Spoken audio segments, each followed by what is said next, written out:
एक राज्य में एक राजा रहता था। उसे हर दिन कुछ नया करने का एक फितूर सा सवार रहता था। नए कपड़े लाना, नई चीजें खरीदना।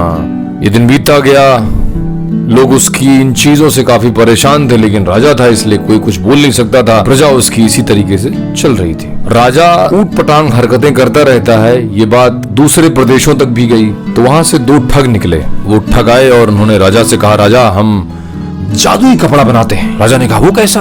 उन्होंने कहा, राजा साहब हम लोग एक ऐसा कपड़ा बनाते हैं जो सिर्फ सच बोलने वाले और ईमानदार इंसान को ही दिखाई देता है। अगर कोई झूठा हो, बेईमान हो, चोर उचक्का हो, उसे वो कपड़ा नहीं दिखाई देगा।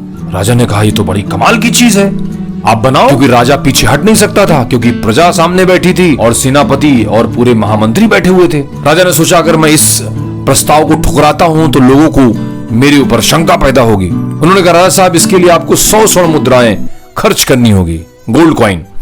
राजा ने कहा, ठीक है। राजा ने उनको 100 स्वर्ण मुद्राएं प्रदान की और वो लोग वस्त्र बनाने निकल पड़े। 2 महीने के बाद वो आए कपड़ा लेके। पूरी प्रजा में तहलका मचा हुआ है। प्रजा, मंत्री, सेनापति सब बैठे हुए हैं। राजा की एंट्री हुई, राजा आए, उनके सामने बक्सा लाया गया। बक्सा राजा साहब ने खोला, कुछ दिखाई नहीं। अरे जब कुछ होगा तब तो दिखेगा ना। अब राजा ने सोचा कि अगर मैं ये कह देता हूं कि मुझे दिखाई नहीं दे रहा है, तब सबके सामने मैं झूठा, मक्कार, चोर साबित हो जाऊंगा। उन्होंने कहा, वाह कमाल का कपड़ा तुम दोनों ने बनाया है, वाह मेरे नगीने, वाह, मन करता है कि 50 स्वर्ण मुद्राएं और तुमको दूं। उन्होंने कहा, सेनापति और महामंत्री और सब प्रजा, सब देखो क्या चीज बनाई है, कमाल की चीज है।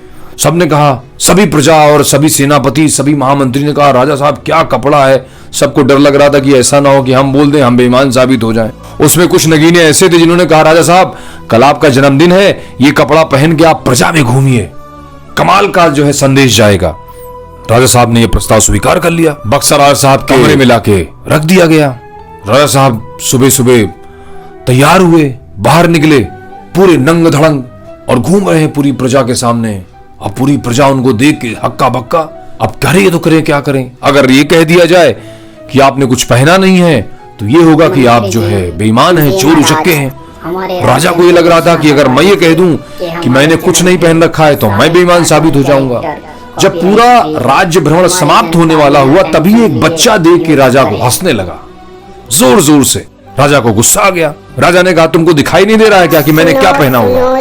बच्चे ने कहा, राजा साहब आप इतने बड़े मूर्ख हैं, एक बड़े से राज्य के राजा हैं और आप बिना कपड़े के घूम रहे हैं, और आप ये कहना चाह रहे हैं कि आप कपड़ा पहन के घूम रहे हैं। मुझे आपकी बुद्धि पर, समझदारी पर शंका होती है। छोटा बच्चा था। राजा थोड़ा विवश हुए, क्रोधित भी हुए, लेकिन अंदर ही अंदर बहुत ज्यादा जो है उनको ग्लानि पैदा हुई। उन्होंने सेनापति को बुलाया और क्रोध में उन्होंने कहा कि वो दोनों ठग मुझे मेरे राज दरबार में चाहिए। सेनापति भागे। अब वो दोनों ठग थे, भाग गए। राजा को बहुत पीड़ा हुई इस बात से।